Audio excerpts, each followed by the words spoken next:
le simple fait qu'on puisse se sentir mal à l'aise devant le comportement d'un autiste témoigne du fait qu'on a un énorme problème à résoudre en soi.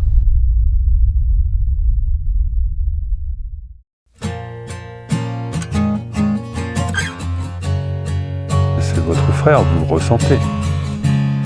Vous ressentez qu'il a autant de conscience que vous. What started as a whisper slowly turned to a scream, searching for an answer where the question is unseen. I don't know where you came from, and I don't know where you've gone. Old friends become old strangers between darkness and the dawn. La pensée et le verbe, c'est quelque chose de complètement différent.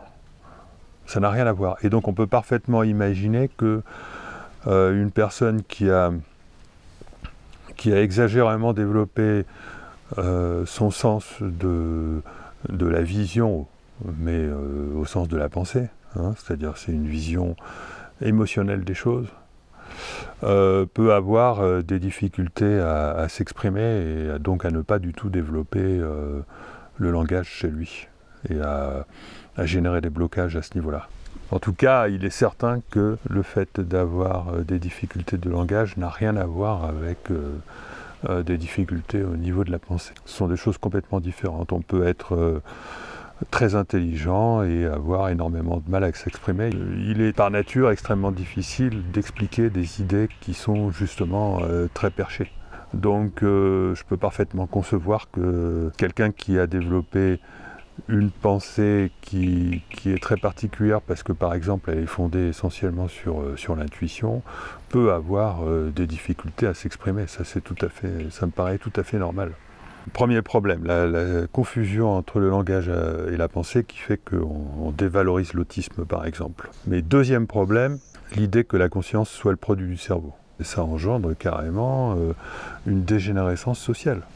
On juge mal l'autisme parce qu'on est soi-même malade, ou plutôt je dirais aliéné par une pensée qui est fausse. On confond le langage et la pensée, elle est fausse parce qu'on confond le cerveau et la conscience. Le cerveau et la conscience sont deux choses extrêmement différentes. Et donc, par conséquent, une personne peut avoir développé, on va dire, une conscience qui est très évoluée, alors qu'elle est embarquée dans un cerveau qui est au contraire très détérioré. Sans compter le fait que le cerveau peut donner l'apparence d'être très détérioré, alors qu'en fait, la personne utilise simplement son cerveau peut-être exagérément. Et que justement, pour être normal, pour être plus facilement intégré et adapté dans notre réalité, il faudrait justement pas trop utiliser notre cerveau. Je donne par exemple l'exemple de personnes qui sont trop dans le mental. Si vous êtes trop dans le mental, vous allez passer votre temps à analyser, vous allez vous perdre dans le processus analytique et vous n'allez plus pouvoir vous adapter au réel. Mais ça a l'air de rien, mais ça changerait la donne pour beaucoup de personnes aujourd'hui. Comprendre que derrière une personne qui, apparemment physiquement, oui, est un peu en galère, mais avec des blocages, des résistances, mais qui a une pensée fine. Si on est capable de comprendre les émotions, on est capable de percevoir les émotions des autres. Si on utilise soi-même son pôle émotionnel à grand renfort, on va être capable de percevoir d'autant mieux les émotions des autres. Et donc on va être sensible à un climat social ou à un climat locale, à une fête ou au contraire à une situation désagréable plus que la normale. Et ça peut être handicapant. Tout handicap chez l'autre qui nous touche est une invitation à évoluer soi-même pour arriver à comprendre cette situation. Très bon C'est axe. une bonne phrase de teaser, ça. Où en sommes-nous nous-mêmes, de nos émotions, d'accepter nos émotions. Ah oui. C'est ça, hein. On a peur de ce qu'on ne comprend pas, c'est parce qu'on n'a pas compris. C'est pas seulement le sens du handicap, c'est le fait de même pas percevoir qu'il s'agit d'un mode d'expression différent. Alors, on ne sait pas décoder la façon dont un autiste s'exprime et donc ça fait peur. Je suis sûr que dans un avenir relativement proche ou lointain, quand on saura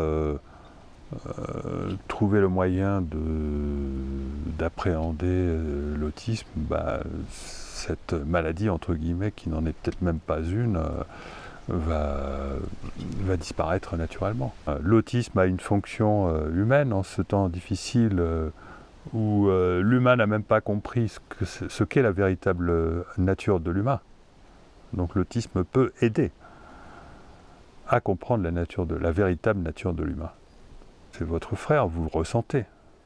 Vous ressentez qu'il a autant de conscience que vous et qu'il aurait des choses à dire qu'il a du mal à dire et qu'il y a une injustice entre la manière dont son problème est regardé et ce que vous ressentez comme étant tout ce qu'il pourrait avoir à dire. Il y a un truc qui est important à comprendre, c'est que quand on est handicapé dans cette vie, on est quand même relié à soi qui n'est pas du tout handicapé. On est relié à une conscience qui n'est pas du tout handicapée. Le handicap n'existe pas dans notre véritable nature.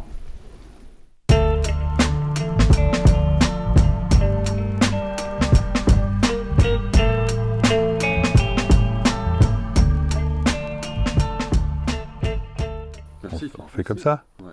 Voilà. On va se prendre l'apéro maintenant. Ouais.